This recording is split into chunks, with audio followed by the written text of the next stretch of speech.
The ground looks solid, moss-covered, flat, quiet. A traveler steps forward, and for one moment, everything holds. Then the surface trembles. Water seeps up around the edges of a boot. The foot sinks an inch, then two, then it won't come back. The more force applied to pull free, the deeper the other leg plunges into the cold grip beneath. There's no rock below, no bottom that can be trusted, just endless, sucking mud that tightens with every movement, drawing warmth from the body, pulling with patient, indifferent hunger. Help is too far. The solid ground that seemed so close is unreachable now. This is how swamps have claimed travelers for thousands of years, not with violence, but with quiet inevitability. And yet, long before paved roads, long before bridges of stone and steel, people crossed these landscapes. They traded through them, migrated across them, built entire routes that connected distant communities. The question isn't whether they avoided swamps. The question is how they walked through them and came out the other side. Most people assume the answer was simple. Ancient travelers went around. They imagine wetlands as forbidden zones, impassable wastelands that civilizations skirted at all costs. That assumption is wrong. Archaeological evidence tells a different story, one of ingenuity, not avoidance. Communities didn't just tolerate swamps, they engineered paths through them. They read the land like a coded message and responded with solutions so effective that some of these crossings remained in use for centuries. The secret wasn't brute force.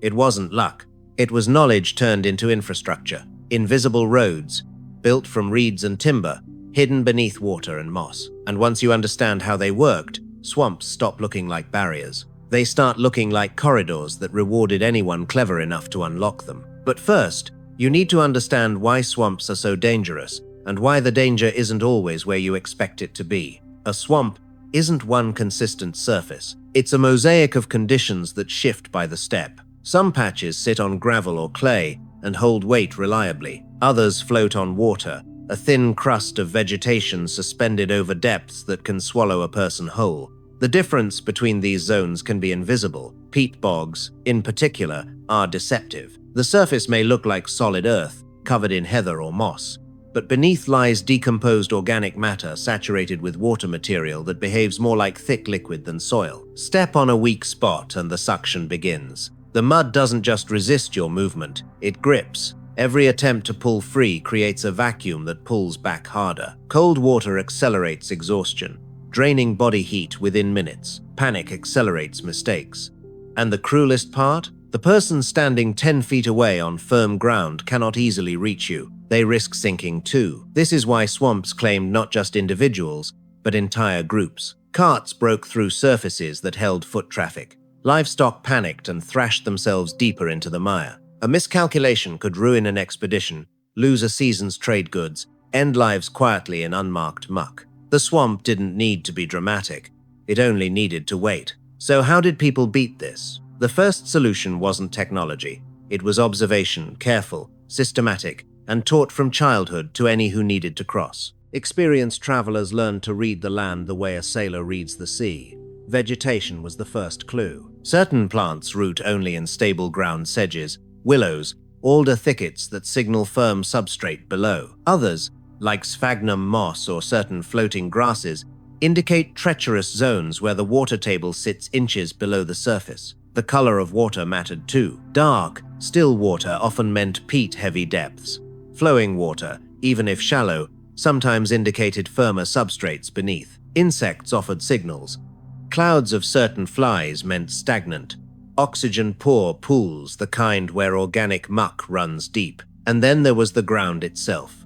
Travelers tested it constantly. A staff pressed down could reveal whether the surface compressed and held or whether it gave way without resistance. Some accounts suggest people learned to feel a subtle bounce the way floating vegetation moves underfoot as a warning to retreat immediately. Timing mattered as well. The same swamp that swallowed travelers in spring might be crossable in late summer when water levels dropped. Winter crossings, when freezing temperatures hardened the surface, offered safer passage in some regions. Coastal marshes had tidal rhythms, low tide exposing firmer flats that vanished twice a day. None of this was guesswork. It was systematic knowledge passed between generations, refined by trial and consequence. The swamp could be read.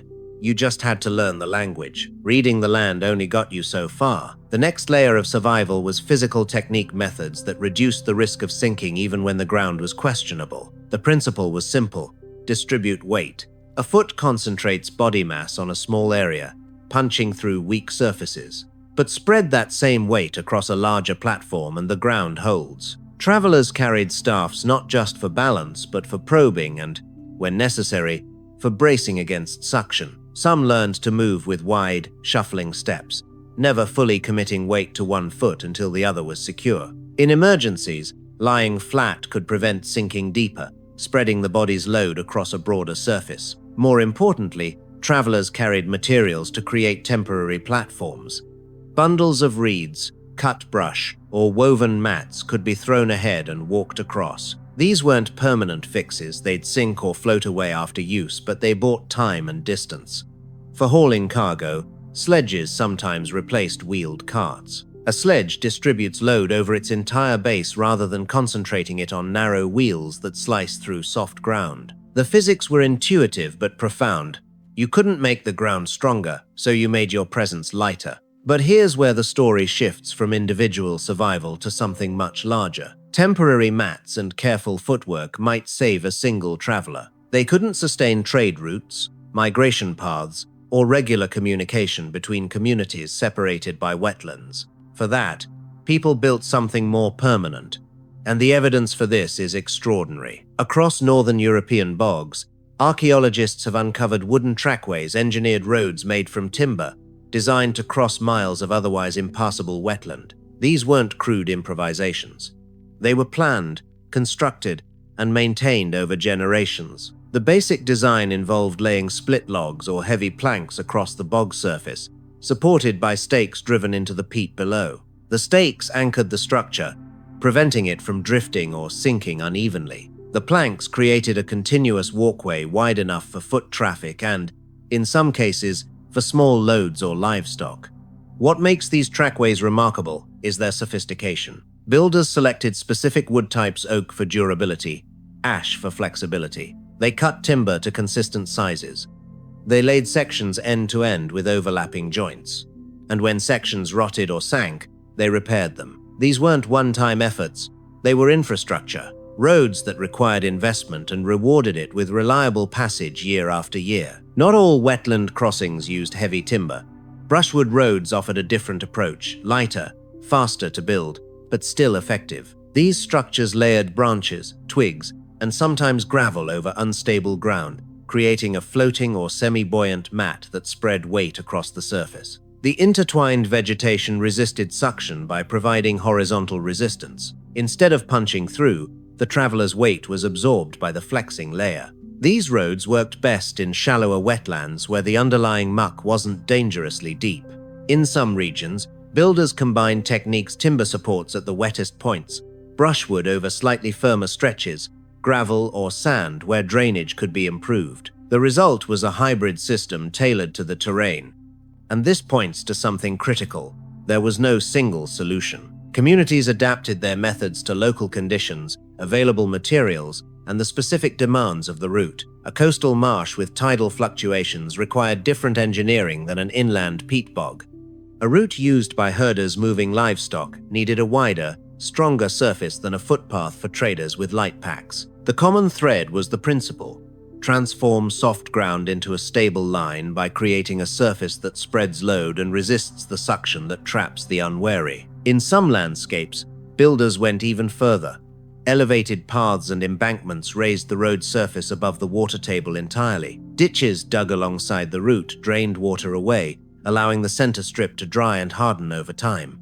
This was labor-intensive. Moving soil requires hands and time, but it produced roads that could survive floods and remain passable in seasons when untreated ground turned to slurry. Simple footbridges spanned channels too deep to ford. Logs laid side by side across marshy stretches, sometimes called corduroy-style construction by later observers, created ribbed surfaces that held weight and allowed drainage between the timbers. Each solution added to the network, turning isolated crossings into connected routes that served entire regions. And this was the insight most people miss when imagining ancient travel. The swamp itself didn't change. The ground remained unstable, the water remained cold, the suction remained dangerous. What changed was the infrastructure. A system of paths turned a death trap into a highway. Consider what this meant in practice. A group approaches a wetland stretching for miles. Open water glints between stands of reeds. The ground quivers under cautious steps. There's a shorter route straight across open bog. No visible path, but less distance to cover. And there's a longer route curving east, following a line that local knowledge says was built generations ago by people who knew what lay beneath. The decision isn't just practical, it's existential. The shorter route might save half a day, or it might claim lives. Someone steps forward to test the ground near the open bog. A staff sinks with almost no resistance. The surface quivers underfoot. Water rises around the probe within seconds. That's enough. They choose the engineered path. At first, nothing seems different. The ground is still wet, still spongy, still uncertain. Reeds brush against legs. Mist hangs in the air, but then their feet find wood beneath the moss. The structure holds. The bounce underfoot is controlled, not chaotic. Step follows step, and the tension fades. They're still in a swamp, still surrounded by danger on either side. But they're on a road that someone built, someone maintained, someone trusted enough to use for decades. The swamp hasn't become safe, it's become predictable, and that's enough. The survival of these trackways in the archaeological record is itself remarkable. Peat bogs are unusual environments. The waterlogged, acidic, oxygen-poor conditions slow the decay of organic materials dramatically. Wood that would rot in decades elsewhere survives for millennia in bogs. This is why archaeologists have studied trackways in extraordinary detail, analyzing tool marks, wood species, construction techniques. Even insect remains trapped in the timbers. The evidence shows that wetland crossings weren't rare experiments by isolated groups. They appeared in multiple regions: northern Europe, parts of Asia, coastal zones around the world, wherever communities faced similar challenges. The solutions weren't identical, but they rhymed. Timber, brush, gravel, stakes, ditches, embankments. The same principles applied again and again because the physics of swamps are universal. Soft ground sinks. Distributed weight floats. Infrastructure beats endurance. The labor required to build and maintain these routes tells us something profound about the societies that created them. A brushwood road might be assembled by a small group in days. A major timber trackway required organized effort felling trees, transporting logs to the bog, cutting and shaping timber, driving stakes, laying planks, returning season after season to repair damage from rot and shifting peat. This wasn't individual heroism, it was communal investment. Communities accepted the cost because the routes paid dividends. Trade goods reached markets. Herds moved to seasonal pastures. Sacred sites became accessible for ceremonies. The swamp, which should have isolated communities, became a connection point instead. And the knowledge of how to build and maintain these paths was itself a resource, passed from generation to generation, guarded and refined. Those who knew the routes held power. Those who could build them held more. This is the twist that rewrites how we should think about ancient travel.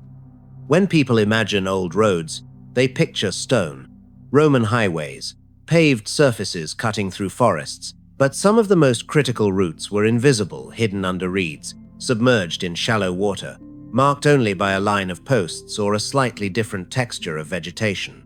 These were roads you could miss if you didn't know where to look, and miss fatally if you stepped off them. Yet they connected communities across landscapes that seemed impassable. They turned barriers into corridors. They rewarded knowledge over brute strength. A traveler with muscle and determination could still be swallowed by the bog. A traveler with the right information, following the right line, would walk through the same wetland without incident. The swamp didn't reward heroes. It rewarded systems.